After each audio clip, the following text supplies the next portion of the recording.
I want to share with you guys something that God did for me in 1988 and that's going to lead into some events that happened after that time. Excuse me. Late in 1988, around September, I got saved. Someone shared the gospel with me, and I gave my life to Christ.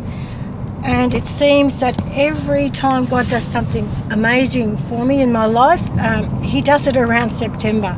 That's the month of my birthday. So September 1988, I gave my life to Christ and I was saved. Now, I was married and I had 3 children. When you get saved, your life does not stay the same. If it does, something is wrong. Because God changes you. He doesn't leave you the way he found you. So he'd started to change me straight away, really. As soon as I was saved, the whole world looked completely different. It was as if I'd been living in a place of darkness, and all of a sudden I could see. I could see things for what they really were. And that's because he does open your eyes, and you do see the world the way it really is. And the longer you're saved, the more he reveals to you. Now, joy filled my heart. I was just on flying high.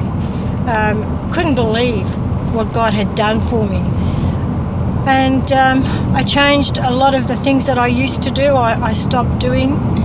But my husband used to enjoy doing those things with me. Flirting and, drinking and just getting drunk and doing those sort of things. I just couldn't do it anymore, and I didn't want to do it anymore. Now, by about 1990, my husband had probably decided, this is not for me anymore, and he decided he was going to leave the marriage. Look, he didn't actually tell me that he was going to do that. What he did do, which I didn't realise at the time was in any way suspicious, he started selling off our property. He sold our boat, which we'd spent about $13,000 buying it. I don't know what happened to the money. He sold the boat and kept the money. He sold off other things as well, bits and pieces that he could flog, he did. And then July 1991, I'd gone off to church like usual, but this particular day he did not let me take my 2 daughters with me to church. So I went off to church with my son, and when we came home from church, we found that the house had been ransacked. First I thought it had been broken into, but then I walked through the house and I realised, his wardrobe, all his clothes were gone.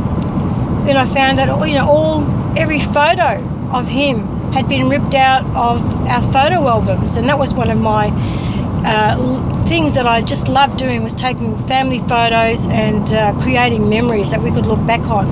Well, it was heartbreaking when I looked through those photo albums to see that what he had done was to take every single photo of him out of the family albums, every single one. Now, that would become a problem for me because he'd taken off with the kids, my 2 daughters. I had no idea where they were, and all I could find was a note on the calendar saying, I'll be back for the rest of our things, R. And his name being Robin, so R for Robin. Well, after all, years of being married to him and having kids with him, and this is how he leaves. Very big surprise. Now, realising that he'd taken off with my daughters, my heart was just breaking. He'd ripped my heart out.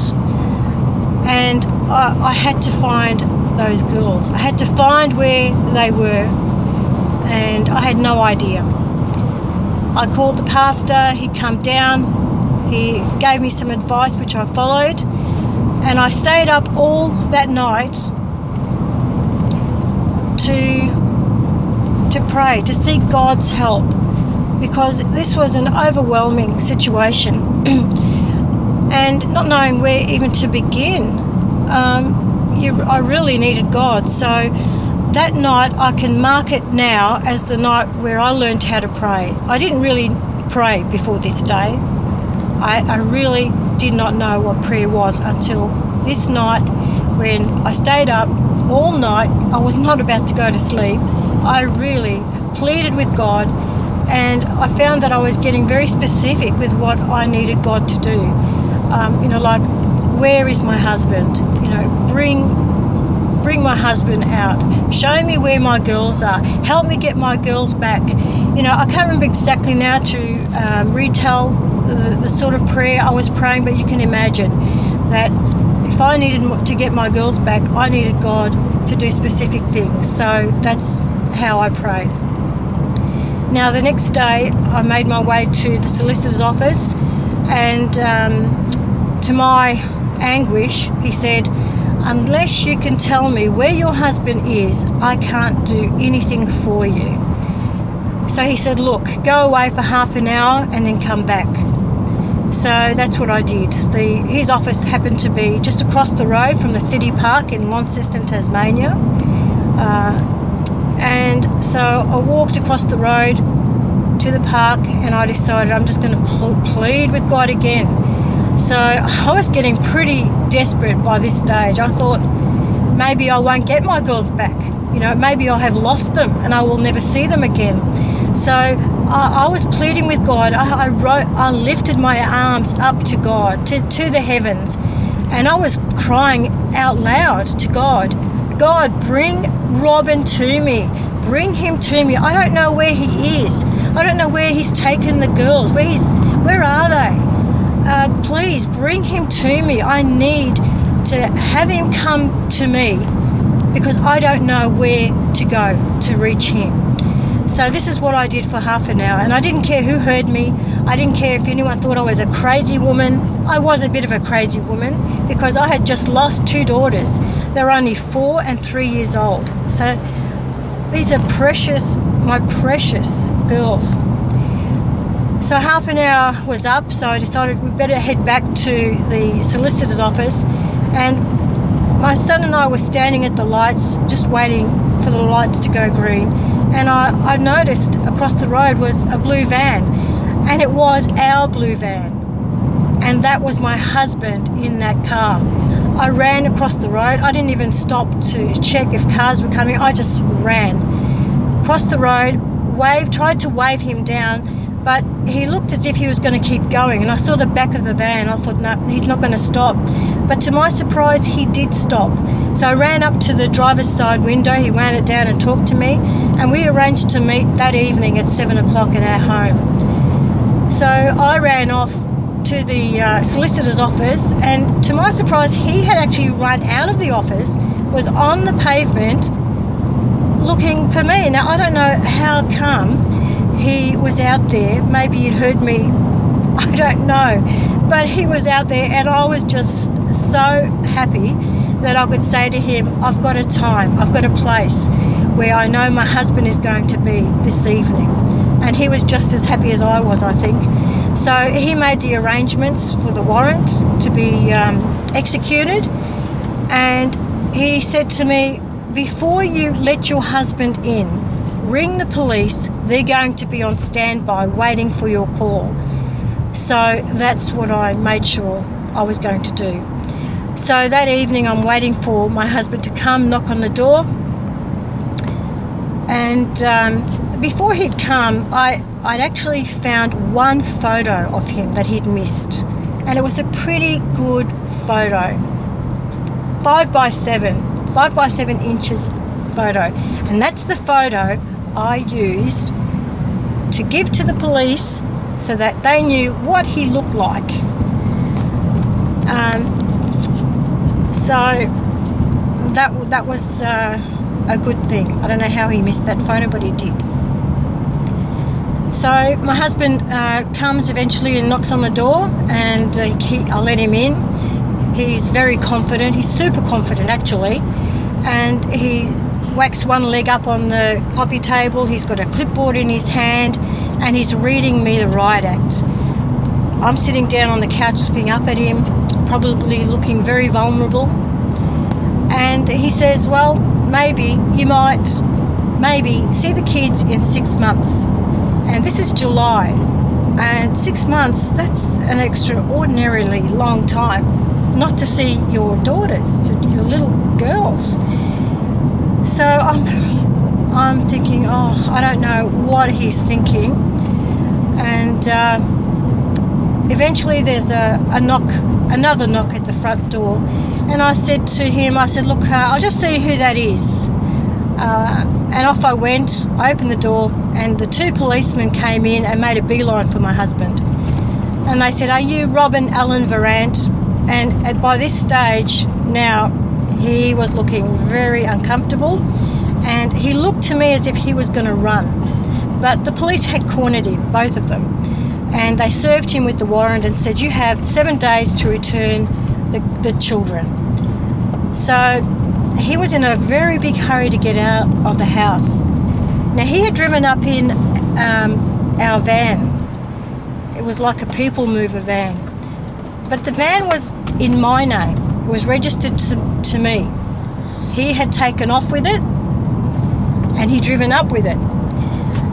And he'd gotten into the car. I'd run out with the police officers, and I'm saying to them, stop him, because that's my car. That's not his car, that's my car. And the police said, yes, well, we checked the registration when we came up, and yes, it is. It's registered to her. So you need to get out of the van and, give me the keys. And so I got the van back.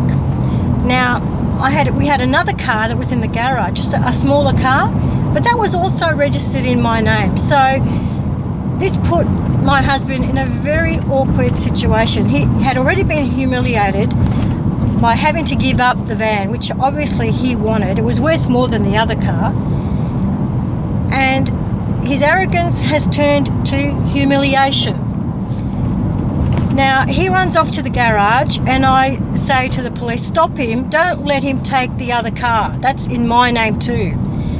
But the police were sort of looking at my husband and thinking, well, this poor guy, not knowing the kind of person they were dealing with here, he needs a car, So they say to me, well, he needs a car to get out of here with. So I give in to their pleas on his behalf, and I let him take off with the other car. Now, this ended very well, because 6 days later I had my girls back. Now, if you tried to do something like this without God, I don't think it would end as well as my story has ended. I had my daughters back, and my husband, well, I knew what he was now, and I couldn't trust him. So if you find yourself in a situation, an impossible situation, where it's only going to be by God's intervention that your situation is going to be overturned and into something less tragic than what my situation could easily have turned into, seek God. Go to Him in prayer and ask Him for His help. Tell Him exactly what you need, and He will help you. He loves you, and He wants to be a father for you. That's who He is. He has a father's heart. Yes, He is God Almighty, but He has a father's heart that loves us. So I leave you with this testimony of what God did for me in 1991, and my children are still with me. So, and I will tell you a little bit more in another video of other things that God did for me in my journey as a Christian.